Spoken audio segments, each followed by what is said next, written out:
Assalamualaikum warahmatullahi wabarakatuh. Halo anak hebat, jumpa lagi dalam pembelajaran bahasa Indonesia. Kita awali dengan berdoa terlebih dahulu ya.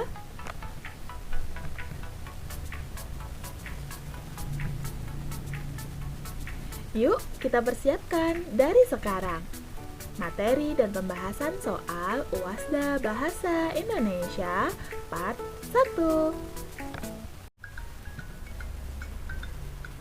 Kisi-kisi yang pertama yaitu menentukan makna kata pada teks. Menentukan makna kata pada teks itu selalu muncul ya soalnya, entah itu satu atau dua soal. Nah, kalian wajib mengetahui tentang makna kata atau kalimat dalam teks. Makna kata atau kalimat itu artinya adalah arti atau maksud yang terkandung dari suatu kata. Makna ini saling bertautan atau berkaitan dengan benda yang diacunya.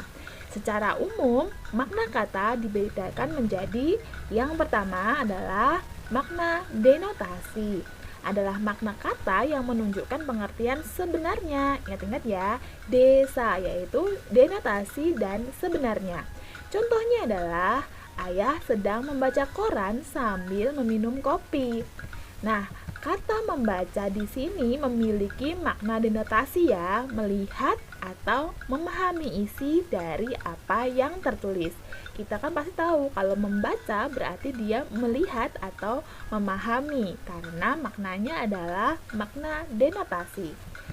Yang kedua, makna konotasi merupakan makna kiasan yang didasarkan atas perasaan tertentu. Maksud makna kiasan yaitu adalah makna yang tidak sebenarnya. Contohnya, orang itu dapat membaca isi hatiku. Nah, sama-sama kata membaca, tetapi memiliki arti yang berbeda. Kata membaca pada kalimat tersebut memiliki makna konotasi, yaitu mengetahui. Jadi, orang itu dapat mengetahui isi hatiku. Yang ketiga, makna leksikal adalah makna yang sesuai dengan makna yang terdapat pada kamus. Contohnya, bencana longsor di bantaran Kali Winongo memakan korban jiwa. Nah, makna leksikal pada kata bantaran adalah tanah di sebelah kanan dan kiri sungai, yaitu antara sungai dan tanggul. Keempat, makna gramatikal adalah makna kata yang diperoleh dari hasil peristiwa tata bahasa. Misalnya karena afiksasi atau imbuhan, reduplikasi, kata ulang, dan komposisi. Contohnya adalah dia dikenal sebagai anak egois. Makna gramatikal egois adalah orang yang memiliki sifat selalu mementingkan diri sendiri. Akhiran is pada kata egois berfungsi membentuk adjektiva atau kata sifat. Jadi egois is di sini adalah kata sifat ya.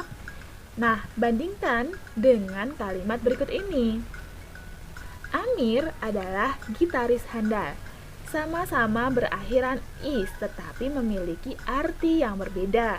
Makna gramatikal gitaris adalah pemain gitar yang handal.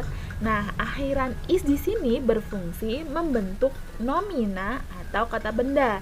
Jadi, kata gitaris di sini adalah kata benda, sedangkan egois merupakan kata sifat. Dengan demikian, akhiran is dapat memiliki makna gramatikal yang berbeda. Yang terakhir, kelima, yaitu makna idiomatik, yaitu ungkapan. Adalah makna yang terdapat pada kelompok kata tertentu yang tidak dapat ditelusuri asal-usulnya.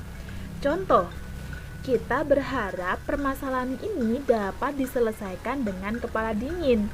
Nah, ada ungkapan ya di sini, kata kepala dingin. Makna idiomatik kepala dingin adalah tenang dan sabar. Contoh soal. Nah, Jika ada soal bahasa Indonesia yang perlu kalian baca terlebih dahulu, yaitu pertanyaannya. Makna kata komoditas pada kalimat ketiga teks tersebut adalah, jadi kalian hanya membaca di kalimat ketiga. Kalimat pertama, kalimat kedua, dan kalimat ketiga. Nah, kita bacanya mulai dari kalimat ketiga. Rendahnya produksi sektor pertanian membuat Indonesia mulai rajin melakukan impor komoditas pangan. Nah, arti dari kata komoditas adalah A. Barang dagangan, B. Industri pertanian, C. Bahan baku, D. Bahan cepat saji. Untuk menentukan makna atau arti sebuah kata dalam teks, kita harus melihat Kamus Besar Bahasa Indonesia. Tetapi, kalau kalian ujian, tidak mungkin kan membaca Kamus Besar Bahasa Indonesia? Maka dari itu, kalian wajib memperhatikan konteks kalimat secara utuh.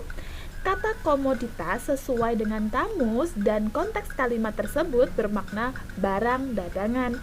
Jadi jawabannya adalah A. Contoh soal kedua. Pertanyaannya adalah, makna kalimat tercetak miring pada teks tersebut adalah, kita hanya membaca kalimat yang tercetak miring ya. Kalimat tercetak miringnya ada di nomor 3. Gunakan zebra cross jika ada. Nah, kira-kira jawabannya apa ya? Kita baca terlebih dahulu. A. Penyeberang berjalan melewati zebra cross jika ada. B. Penyeberang memakai zebra cross yang ada di jalan. C. Penyeberang mematuhi peraturan dengan memakai zebra cross. D. Penyeberang harus mencari zebra cross sebelum menyeberang jalan. Nah, makna yang sesuai mana ya? Jawabannya yang B tentunya salah, karena bukan memakai. Jawaban C tentunya juga salah, mematuhi peraturan. Padahal di kalimat nomor 3 tidak ada kata mematuhi. D, penyeberang harus mencari. Padahal yang nomor 3 itu jika ada kita gunakan zebra cross, bukan mencari zebra cross. Jadi jawabannya adalah A. Lanjut ke soal ya. Silahkan kerjakan.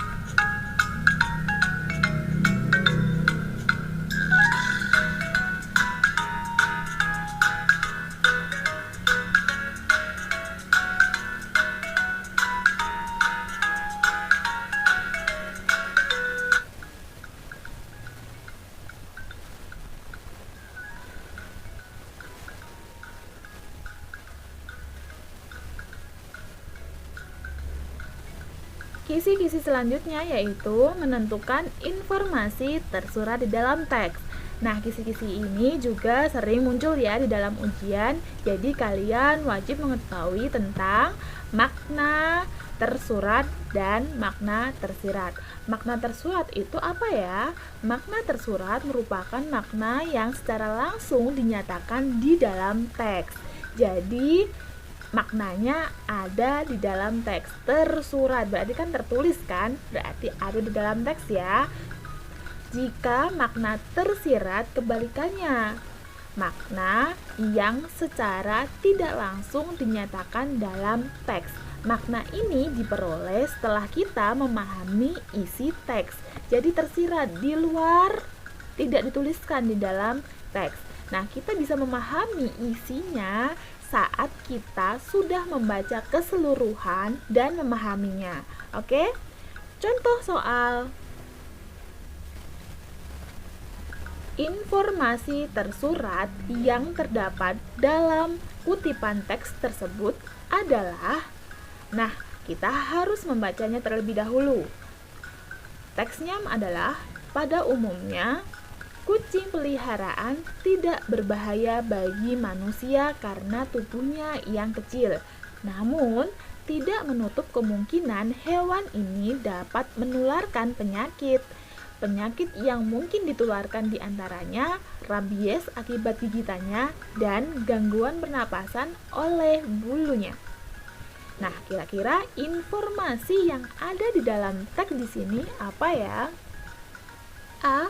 Kucing merupakan hewan yang banyak dipelihara manusia. Apakah ada di sini? Tidak. B. Penyakit yang ditimbulkan kucing diantaranya adalah rabies. Diantaranya berarti salah satunya kan? C.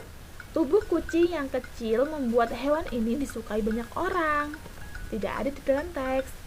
D. Kucing dapat menularkan penyakit gangguan pernapasan. Apakah hanya gangguan pernapasan? Tidak. Jadi jawaban yang tepat, informasi tersurat atau informasi yang secara langsung dinyatakan dalam teks adalah jawabannya B. Karena ada kata diantaranya, berarti adalah salah satunya adalah rabies. Oke?